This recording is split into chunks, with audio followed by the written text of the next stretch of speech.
Images imprinted on the world's collective memory, the Twin Towers, iconic symbols of US financial power, reduced to rubble after two commercial jetliners were purposefully crashed into them, while a third plane smashed into the Pentagon in Washington. A fourth, suspected of heading to the Capitol building in Washington, brought down by brave passengers in a field in Pennsylvania. Some days it seems like it was yesterday. Some days it feels like it was 20 years ago. So it depends on the day. Some days you have vivid memories of the day, and most of them are sad memories. But some of them are positive. You recognize that what heroism was on display for all to see that day, and it was real. That there was tremendous trepidation and fear going into our operations that day, but we did it. Over 700 members of the fire department responded to the attacks in downtown Manhattan, with over 340 lost when the towers collapsed, in addition to 71 police officers. With venues like the 9/11 Tribute Museum at the site of the attacks, providing a historical narrative to generations old and new. It is so important that we pass this history to the next generation, whether it be through us, and we will be here to continue our stories, but we're really passionate about ensuring that these students learn through their schools, through education, about September 11th, because this is part of our history. The worst attack on U.S. soil.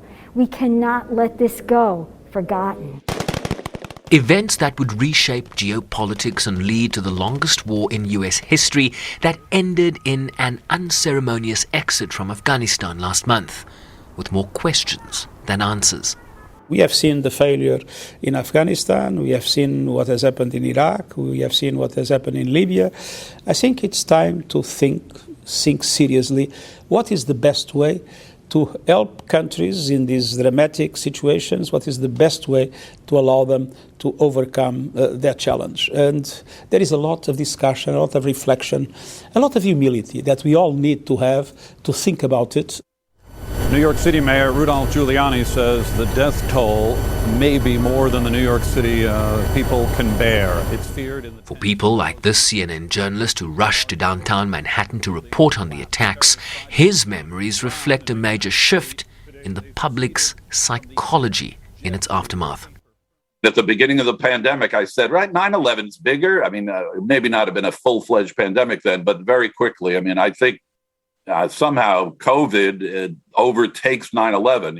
It's uncomfortable to rank these, but there's no comparison, and the repercussions keep going on. For years after 9/11, the Bureau was preoccupied and fearing that there would be another attack. Even 2 or 3 years later, there was the levels of security, orange threat, and it was you could be panicky a little bit. I remember warning someone, there's a possible attack this weekend. I mean, you'd feel like once you've been there, especially down there, you're a little extra, the memories linger. So, well, look, I still look up in the sky. That's me. I look up and I see a plane and I think of it every time.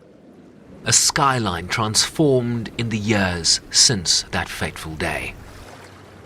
This area, once a massive crater where the Twin Towers once stood, transformed into a multi-purpose public space that includes a memorial with an inscription of the almost 3,000 names of the people that perished on that fateful day. It also includes a number of new gleaming office towers, including the Freedom Tower, which is the tallest building in the Western Hemisphere, and a major shopping complex, among others, in a display of American resilience, both architecturally and psychologically. Shervin Bryce-Pease, SABC News in downtown Manhattan, New York.